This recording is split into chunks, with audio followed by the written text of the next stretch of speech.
Once again, welcome back to the collective here on WSME Enlightenment Radio, where positivity is everything. In the studio with me is the one and only Bobby Green. Hi, Hey, Bobby. It's been a few hey, weeks. How hey, are you? how you doing? I'm very well, very well. I'm glad to Good, be here. good, good. I'm glad to have you back on the Thank collective. you so much. Very special. So, the last little bit of music that you shared with me seems to be doing very well. Yes, most certainly. We I got together with a phenomenal producer. Matter of fact, he was Grammy nominated producer, Hmm. Muzikman edition.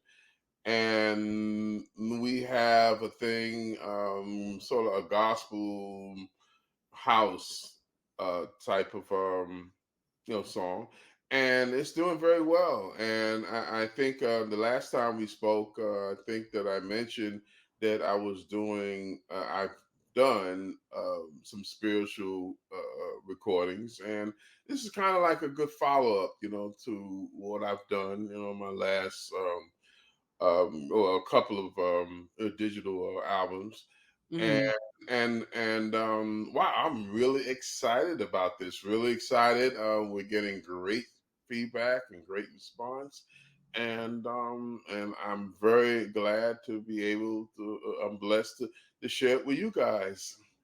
Yeah, let's go back a little bit because I want to talk about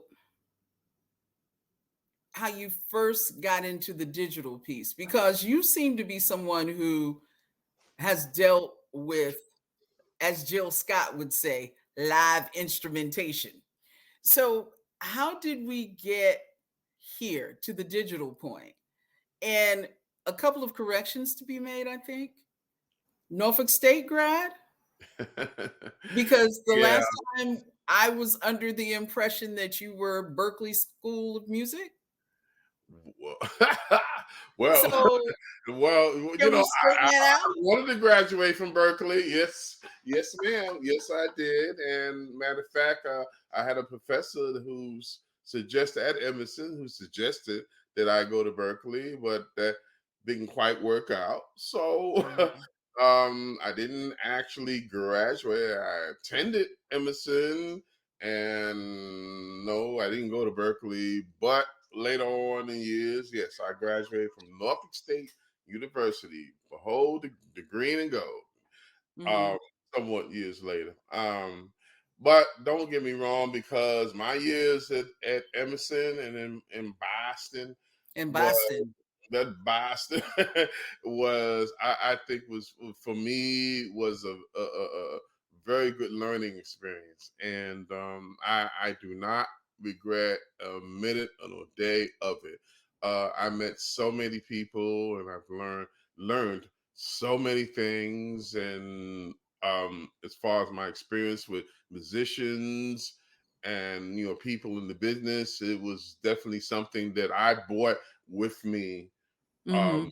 later in years, and it's definitely a tribute, to my career, my talents, and my skills, and later on, where I am today. So, when we talk about Bobby Green, what does that philosophy look like as far as you being a musician? What is Well, not only what is Bobby Green's muse, but what is it that makes you a musician? Is it vocals? Are you playing instruments? Is it all of that? What's your philosophy? well, I'm the type of person that likes to start from the ground up. First, I will compose a melody, and a lot of times it'll come in my brain, and then I will transfer it or transpose the words into notes in music, because I have my little MIDI studio, and then Mhm. I will take that concept to an arranger, and I have several arrangers, that, yeah, Hmm. most of them are good friends of mine. So, matter of fact, I was with one of them last night, at this phenomenal club called Brothers. Actually, he's a NBA referee. Uh, Wow. yeah. Oh, yeah. Yeah. Yeah. Tony Roberts. I'm sorry, Tony Brothers, and a good friend of mine is his music coordinator. Okay. So, he's one of the arrangers that I use, and I'll bring my concept to him, them, and we will work on it and develop it and take it to a point where we go into the studio. I'll add other musicians, that I work with extensively, Hmm. and we'll go in, and mostly in the studio is where we actually, it's kind of like, you take a um you take a clump of clay, you take a mold of clay, and you mold it, and you make it, develop it, man, to a sculpture. And this Hmm. is what we like to do, because most of our work is not in pre-production, although, we'll lay down the changes, and Right.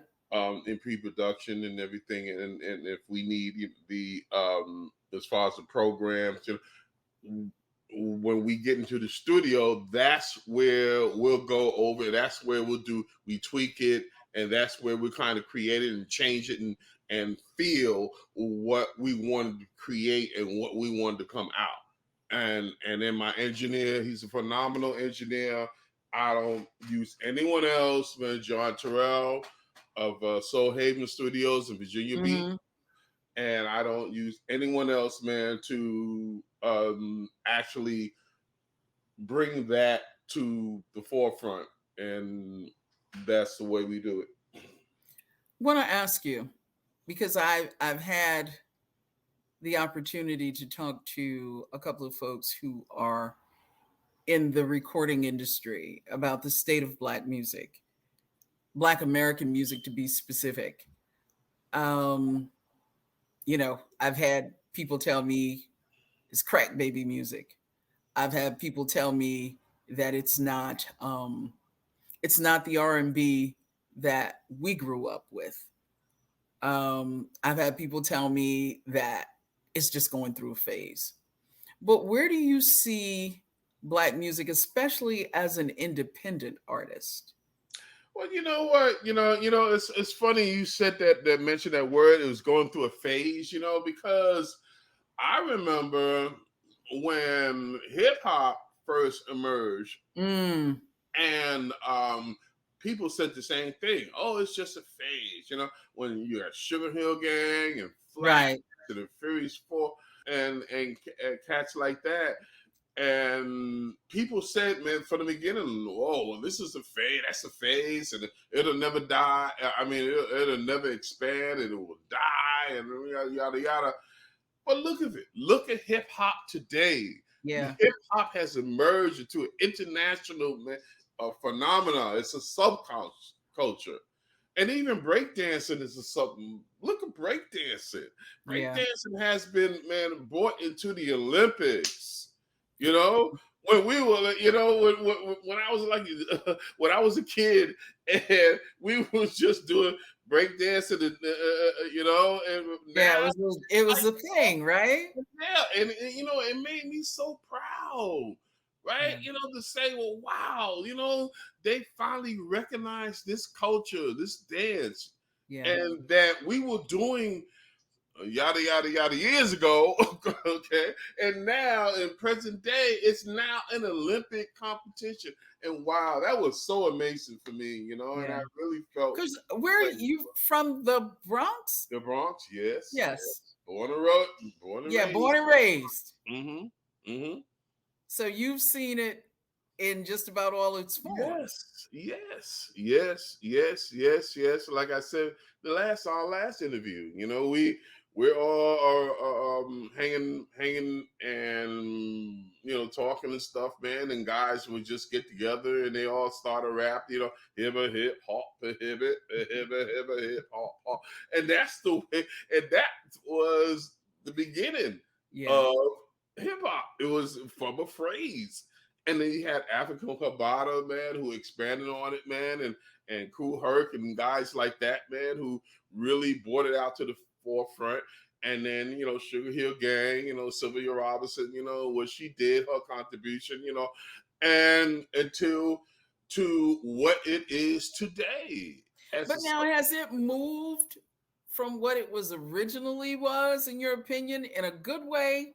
Or yes, of course, in a good way. I mean, of course, everything has its negative connotations. Everything is. Mhm.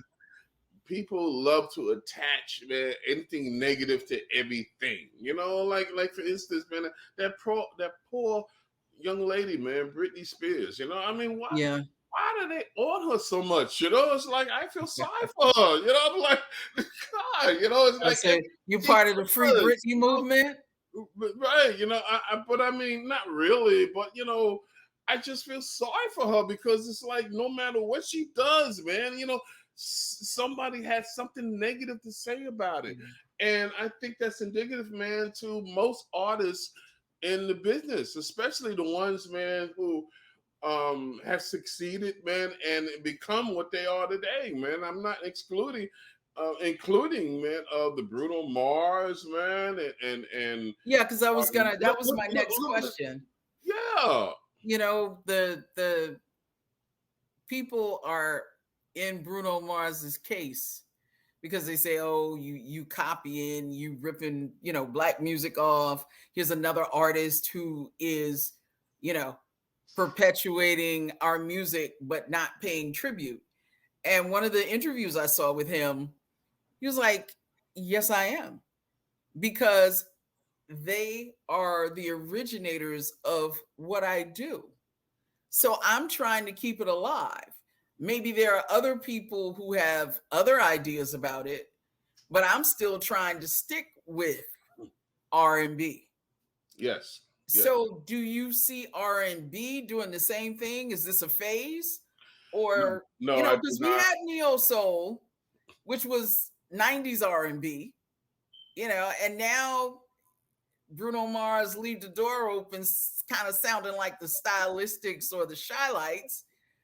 You know, And are we moving toward good R&B?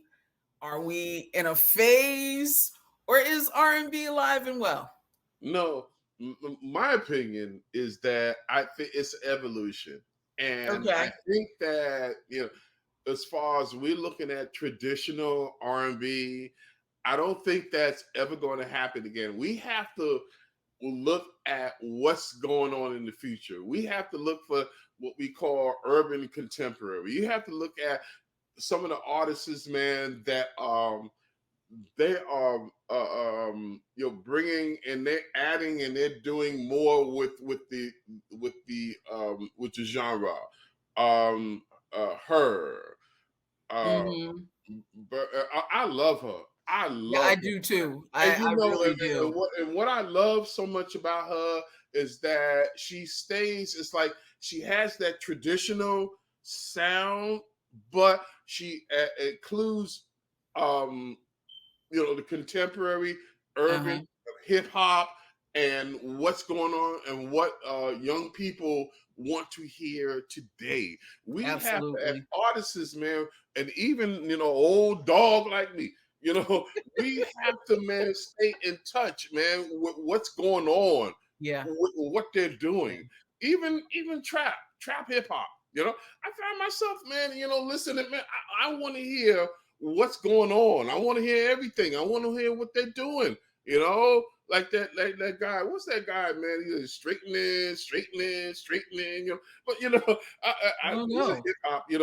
Oh, well, anyway, I just listen. I don't know what I don't know what half of them are saying, but I feel the vibe because So they're trying to do what we did yeah, years yeah. ago. Years ago, So where even we try mumble to rap, break into the hip hop phase, you know. even Pardon? mumble rap. See, I don't know no mumble. I don't. I really don't. All I know is like I just listen. Right? I don't know. All I know what trap is. I know Yeah, like I said, the new hip hop artists and rappers and what they're doing, and I try to stay in touch, And if I yeah. have questions, I go get my grandson. I say, "Come on, man, come over here, man. What they talk about, man?" That's it. But it's interesting that you say that because I've been listening to, well, point of disclosure, when I did another talk show years ago, I used to use So What by Miles Davis as my Yeah. theme music and, Yes. use the album throughout the show for different Yes. breaks. Yes. But I recently read that Miles was a person who said, listen, y'all want me to be stuck in kind of blue mode. Yes. It Yes. ain't 1950 no more. It's Yes. Yes. 1990. I've heard I that. need to Yeah. be with Okay. that Mm-hmm. because that's who I am. It's about going with the flow and being updated in what Yes. I'm attempting to do. Yes, yes, yes, and you're exactly right because I've heard the same thing of Miles Davis and other artists back in the '60s and '70s, and that was very important to them because they wanted to not be stigmatized, man, in one Right. particular man in moment, man. They want to learn, they want to expand, and they understood, man. I give you an example. In my opinion, Cool in the Gang. Cool Hmm. in the Gang, man, which man they transcended, man, through decades. And Yeah. why? I mean, maybe 3 or 4 decades. And why? Because man, they was in tune of what the people in the trend and what people were listening to. Yeah. So Yeah. that's what made them, man, so prolific as a group and And you know expanded. what? When you say that, I have to laugh because they were my cousin's prom band. Oh, really? Yeah. They That's a were the blessing. prom band for my cousin in 1970. Hmm. Yeah. Oh, wow. So I always think about that. And, my cousin was from Newark. And Yeah. so, you know, there were dances from time to time that I would go to with her that I really had no business in, but I went because she wasn't going to have it any other way. And we would go to a couple of places, and Cool in the Gang was like either the band playing that night or Yeah. they were the house band. Wow. Yeah, so I got to experience them just before they really hit big with their first single, Cool in the Gang. It was a song Wow. called Cool in the Gang by Yeah. Cool in the Gang. Yeah. Yeah. So Yeah. I understand what you're saying because Oh, they did. They kept up with the eras, and there are different age groups that are familiar with Cool in the Gang for different reasons. I mean, I don't think you could go to any birthday party of somebody who is not of color and hear Celebration. yeah. Yes. You know Yes. what I mean? Hmm. And Celebration even gets played on television from some time to time when Right. there are big Yes. sports Yeah. events. Hmm.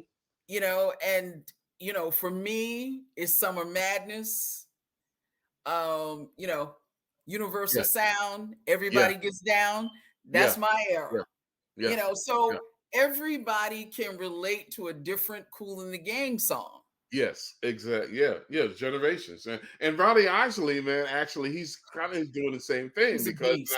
now, come He's a on. beast. I mean, pardon? Ronnie Isley's a beast. Yeah, because now just recently, man, he collaborated with Snoop Dogg, Yep. and he's doing he did a kind of like what they call a step, step type of Yeah, he's got some kind of yeah. new step song out. Right, exactly. But he did the same thing.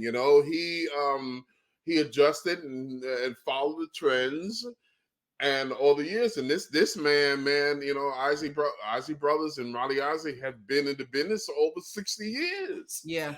But the reason why he's still, man, his prominent or still today is because he followed the trends and he got with, man, producers, more contemporary producers, you know, R. Kelly and what contemporary Yeah, producers, quite a and few people. and kept with what's going on today, not being stuck in the 80s or Right, 70s, whatever, right, because that's the most unfortunately, that's the downfall of a lot of musicians, because they don't want to come out their comfort zone. They don't want to come right. out their their box, man, where they feel most comfortable, or genre they feel most comfortable playing in, you know? And to your point, I mean, you think about different artists, right? Like on one hand, George Clinton has a cult following. Yes. They don't necessarily want George to make new music, you know? They want Right. him to stick with the funk, Yes. Yeah. you know? Yeah. Yes. But then you have somebody too, like a Gladys Knight, who can come out and just sing anything, Yes. you know, Yes. and be contemporary and be, you know, who she is and respected for that. And people will say, well, it doesn't matter what she does. Right. I'm gonna Because buy they it. expect I'm gonna that from support Gladys. it. Because they expect that from Gladys, you know. But that's a good point, because using Prince, who is Mm, a legend and a phenomenal artist, but what happened is that when Prince first emerged on the scene and he was doing more his controversial material, but when and people loved it, all they wanted to hear was the stuff that he's putting out, Purple Rain and stuff like that. But when he changed and mm-hmm. started going for more himself and getting out of his genre, right? Now he's doing all kind of stuff, and people are like, what is Housequake, this? What is Prince? What are you doing? What are you doing? You know, the we Black want to hear Album. Purple Rain. We want to hear this and this. And you know what? I kind of understand where he was coming from, Yeah, because you know, he didn't want to be stuck in that rut. He wanted to do yeah. different kind of music, because that's the way I feel. Okay, I don't want Mm. to do the same old stuff over and over and over again, man. I want to do different things. People tell me, "What, you should stick to house. You know, you should stick to R&B." You know, but that's not me. You know, I want to Yeah. do different types of genre. I want to experiment and do different types of things, and because that's who I am as a musician and an artist and Right. a composer. And And and and and I would believe that your creativity doesn't allow you to be limited. Correct? right, right, exactly. You know, you got some cats, man, that they'll just do, man, what's presented to them. Hey, I'll get give me a track, whatever. Hey, what I'll do, you know, according to what the whatever label or Yeah. producer, man, puts out there. But me, you know, I want to be able to have the flexibility, man, to go what I feel that I feel, and I feel as a person, and as far as my soul and my character, and as far as create what I can create and I can develop, and what, and ultimately that I feel good about putting out there, Hmm. you know. Absolutely. So I found a friend. Oh, oh, yes, yeah, I think it was kind of timely that that song that was presented to me. Hmm. You know, Will, Music Man edition. You know, he reached out to me at a time where you know, I needed, man, some kind of spiritual, man, uplifting, you know, Okay. and Doc is warning me. We got to take a break. So hold that thought. All right. And we'll really get back into it and okay, bring that special guest into the studio so we can yes, all have a yes, conversation. yes. Okay. Bring him on. This is WSME, the collective The SM experience, baby. Tune in right now. We'll be back on The Collective with Bobby Green and a special guest after this.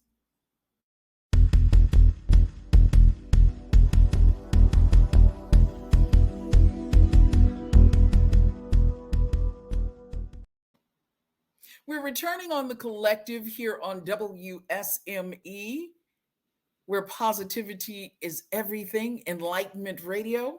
My guest this evening, or Sunday evening, is Bobby Green. And Bobby Green has been a noted guest before because he did early spring.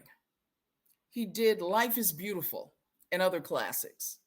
And Life is Beautiful is something that he brought into the studio on his own, but then he did some songs that you might consider lounge worthy, like Feelings, Nothing More Than Feelings.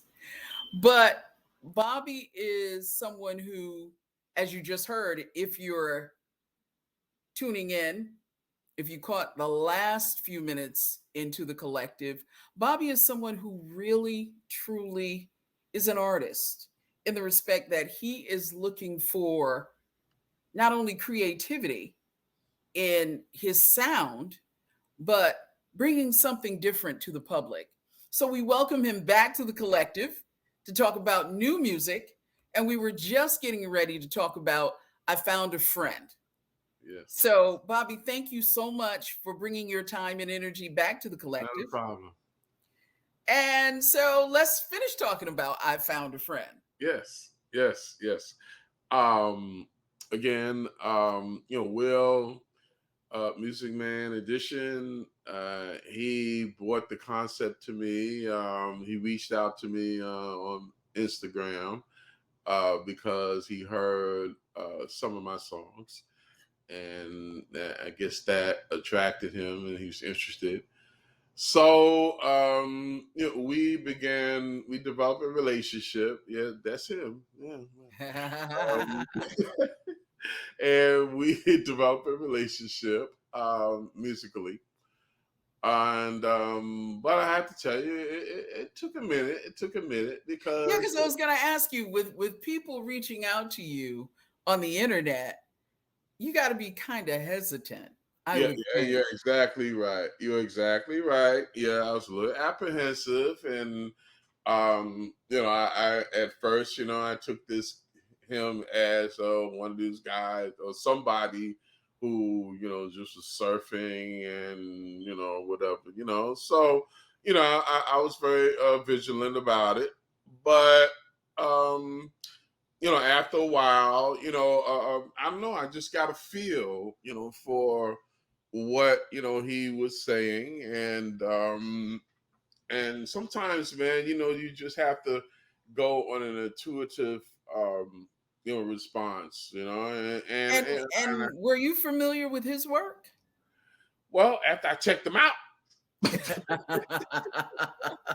and he told me a whole lot of stuff, so I had to check him out, and I said, okay, all right. So he's legit. So I said, all right, let's see where he's coming from. And he sent me a demo with his music, and I was like, oh wow, this is cool. And again, I was at a point of my life, where I needed, something spiritual. I needed to do something, other than, to bring myself, man, out of the, the place that I was in at that time. Because coincidentally, I was just getting over the COVID, and it was like, wow, it was no joke. And I think we talked about this before. We did. We talked about it. And anecdotally, I would tell people, please, please, please, please get your vaccination, please, because it is no joke. And even though this next variant, this present variant Yeah. is it seems more it seems more it affects more people who are not vaccinated, but it also affects those who are Or vaccinated. You know, yeah. so just come off that. Is that man, I was at a time where I was coming out of and trying to get myself not only physically but spiritually, together. And he just came at that time, and I was looking, and it was like, again, it was timely, and I wanted to pursue the project, and I wanted to give it my 100% and all in all, and go for it with it. So So at this time, we'd like to bring in the one, the only, East Brooklyn's own Hey, Music Man Edition. how you doing? Good. How are Yeah, you? what up, I'm Will? good. What's up? Nice to have you on Yeah. the collective. Nice to Thank you meet so you. much. Yes, it's nice to meet you. So, what attracted you to Bobby? There was a song that he had on Instagram. I think it might have been like an old disco song or something that he kind of redid, or it had Mm, that disco sound to it, and his voice was pretty prominent in the song. Like it just cut through, you know. mhm. And I was like, wow, let me reach out to him and see, what's up. And I did, and he, like he said, he was a little bit hesitant and talking to me, and then dealing with me. It took a little bit, for me to get to him, to get him to do it, and I presume, How'd you convince him? well, I told Bobby, I was like, Bobby, listen, I got a lot of releases out. I dealt with a lot of artists, and just go Google me, and you'll find my work. And I guess he went and Googled me, and he's like, all right, let's do something. He's a Grammy. He's a Grammy guy. Yes, Grammy That's nominated. what did it. That's what Yeah, did it. No. yeah. And I just, and I've been doing house music for a long time, and before this, oh, go ahead. You were good. Were you I gonna? was gonna Oh, say go ahead, Will. it's interesting that you sort of have a Chicago vibe, if you will, in the respect that Chicago seems to be the place where there is no limit on what can be house music, right? That's I right. think I think for us on the East Coast, you know, we take in Frankie Knuckles and we kind of adopt him as our own, you Yeah, know, and yeah. there are certain house songs that we take, Don't Make Me Wait, Mm. you know. Right, right. But when you start to talk about other types of house music and the production in that, it comes out of Chicago. It And does. so it's very rare that you have somebody on the East Coast who would be doing gospel house. Well, So how did you or was how did you get into it, or is it something that you just naturally gravitated to? you know, let me start this way. My dad we used to live in projects, and my dad used to play like James Brown records and just all kind of funk and soul and stuff like that, right? And then I'll fast forward a little bit. I moved over to East New York, Brooklyn, which is now Cypress Mm, Hills, right? yeah, yeah, And I was that kid that you turn the radio on, and I put my head in the speaker to hear the songs on the radio, KTU or whatever, and I'm yeah, listening. yeah. And I used to like to tinker with electronics and all that kind of stuff. So I was a geek at heart from the beginning. And one day, the kid down the street, he came and he said, my cousin is a DJ, and I went over there, and he's like, hey, let me see what you got. So I went and did just crazy scratching, and the needle jumped all off, And so I'm just going to kind of fast forward a little bit. So, so from Yeah, that because you don't point, want to tell the end of that story. no, but listen, from that point, from that point, that's when I decided like no one's ever going to laugh at me again, ever, Ah, ever. So I took that energy, and I still use that till to today, that kind of energy. And how as I started off playing hip hop, so I bought like 3 hip hop records, and I used to listen to Chuck Chill Out on the radio, and uh-huh. I would record one song, the 3 songs on cassette, and then I had a little turntable that I took from my sister, and I would go back and forth with them, like like Chuck Chill Out and Red Alert on the radio. Yeah, yeah, yeah. So from then I started doing hip hop, and then I'll fast forward again.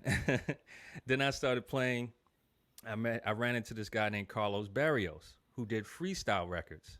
Mm, He introduced me to freestyle records, right? So you see where I'm going with this. So my yeah. influence, I've been influenced by a lot of music. So everyone says that I have like a hip hop influence in house music, Mm-hmm. but I evolved over the years. So when I met Bobby, I was like, I think this would be a great opportunity to do something really funky, really soulful.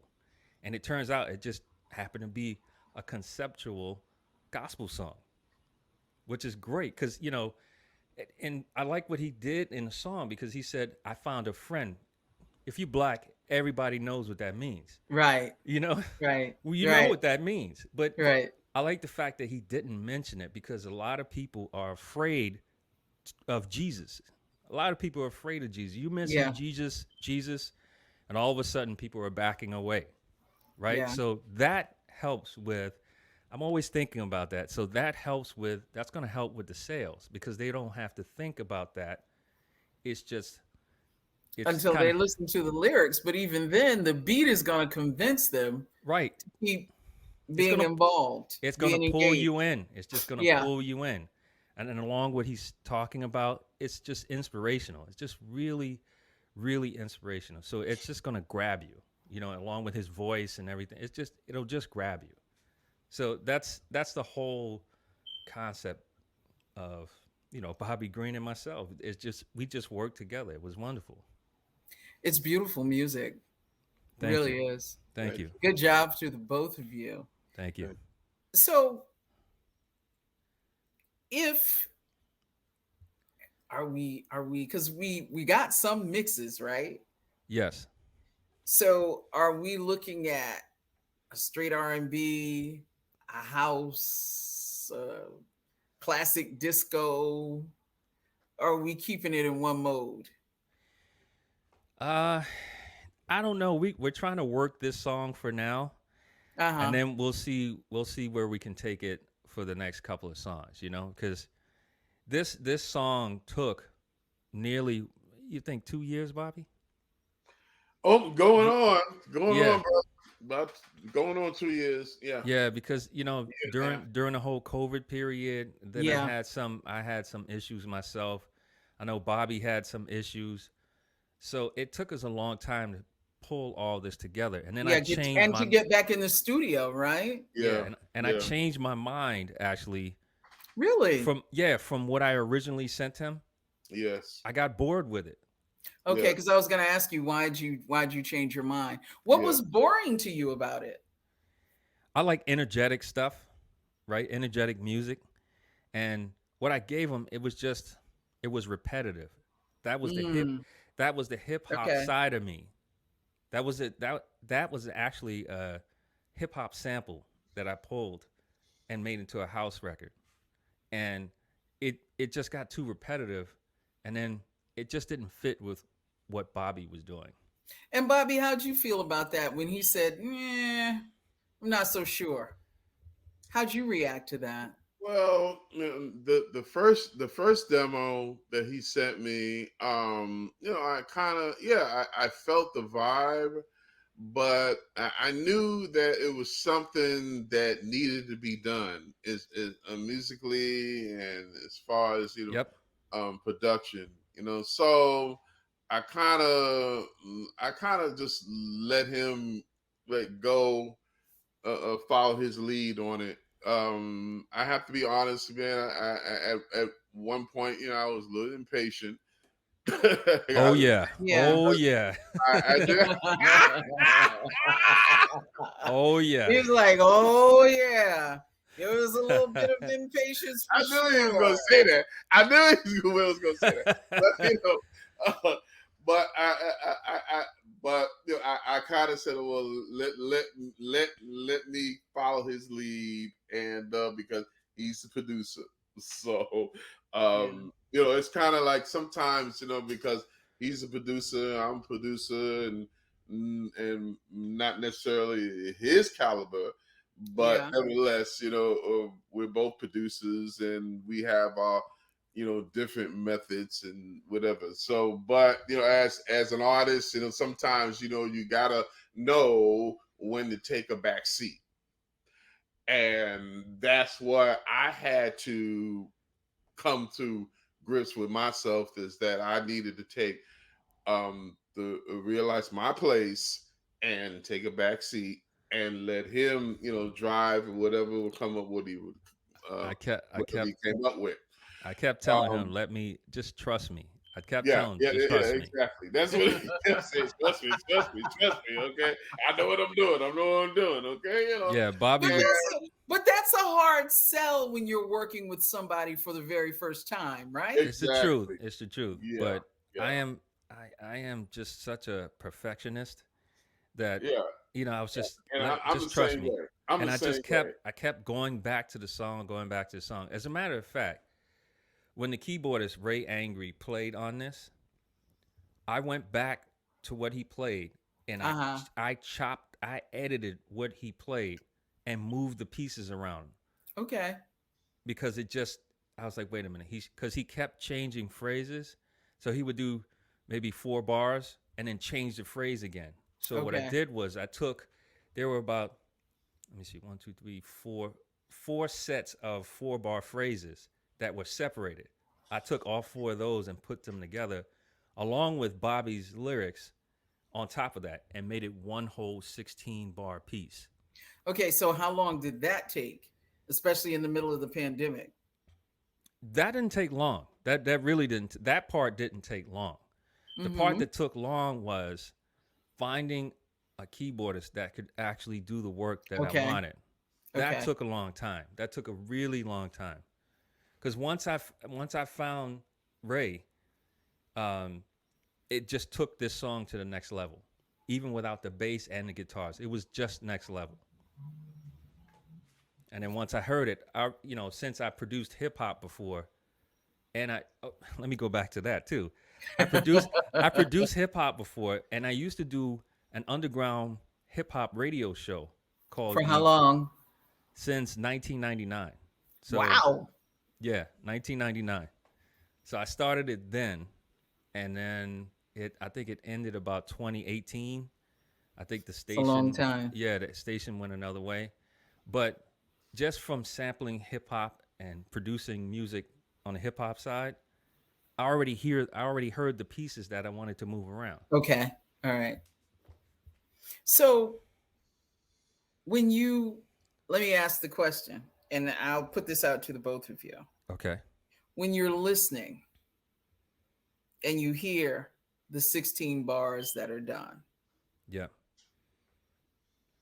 what is it that you're striving for? Is it you're listening as a consumer? Are you listening for the ability for it to move people? What is it that you're listening for that will make you say, yes, that's it? That's what I want. That's what I want to hear. I know what my answer is. I'm curious to hear what Bobby's answer is for this. Go ahead, There Bobby. you go. Go ahead. You want me to go ahead? All right. So for me, um, I know a song is complete when I start tearing. I start tearing and I get goosebumps. And Okay. that's what happened when I moved the pieces around. I started tearing and then I got goosebumps. I was like, that's it. Because it's, music is feeling. And Right. you pull, like, even Bobby pulled those vocals out of the air. Your producer, you know that. You pull all that stuff out of the air Yeah. and you lay it down. And that's how it works. But it's really based on feeling. And Mm-hmm. that's how it felt to me. And Bobby? Um, when he first sent me the initial demo, and the vibes that I got from it was a really emphatic sermon from a person of spiritual of substance. And Mm-hmm. when I heard it, and I said, well, let me, man, the vibes that I got, I wanted to kind of like complement the vibe of what he sent me. And so that's what I went with.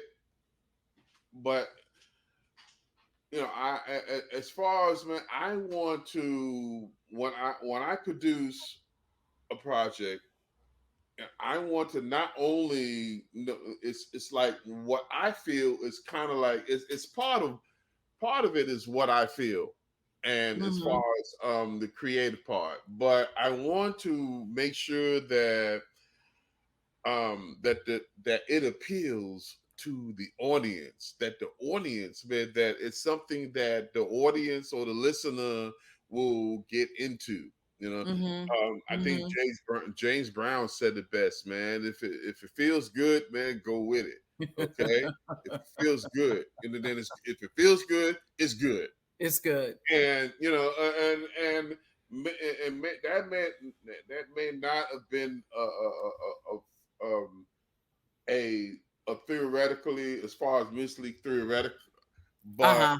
um, but as far as I think what people, because you don't never know what people will catch on to and what they will like. But I That's think true. that when it comes to gospel, that hey, man, you have people that, hey, they praise the Lord and they worship the Lord, and they're really emphatic, about religion, about God. I Yeah. see. I But see. I We got. think In that their worship. I but see. I We got. think that but I'm sorry, I think that the way that some present it, it doesn't have to be in the same traditional fashion where you had a boom, boom, boom, Right. boom, Right. boom.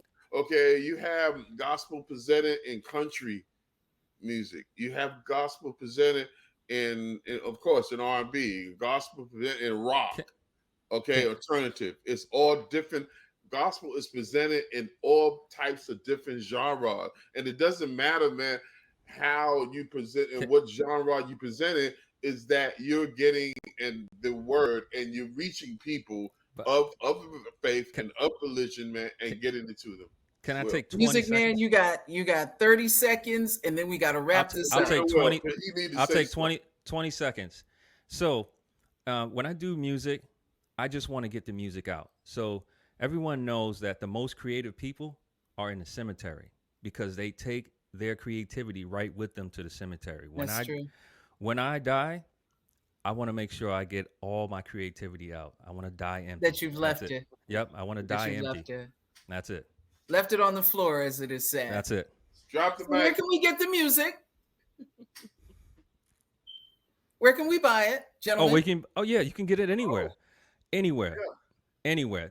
iTunes, Spotify, Track Source. You can buy it anywhere. My Okay. Bandcamp. Yeah. You can get it on my Bandcamp. I'll send it to you. Yeah, you can get it anywhere. WSME Radio, Enlightenment. Yes, it is. Indeed. Yes, thank you so much for this interview. Bobby Green, thank you so much for bringing producer Music Man Edition onto the collective. I Yes, it appreciate was you both my in pleasure. sharing how this came together. And And we appreciate you. I thank you. And I will be playing it. I'm Thank going you. to Thank you download so it. much. Thank you I'll very be much. playing it and passing that word on to everyone else. Yes, Please do. yes. And Pass come along the back. spirit. Come back when we get another remix, either of this song or I something hope it doesn't new take that another you're 2 doing. years. I hope not either. But for both of your sake, I hope it doesn't take another 2 years. Yeah, it won't take 2 years. That's for sure. I told got you my I was mojo messing back. with you, I'm bro, good. right? Did I tell you I was gonna mess with you?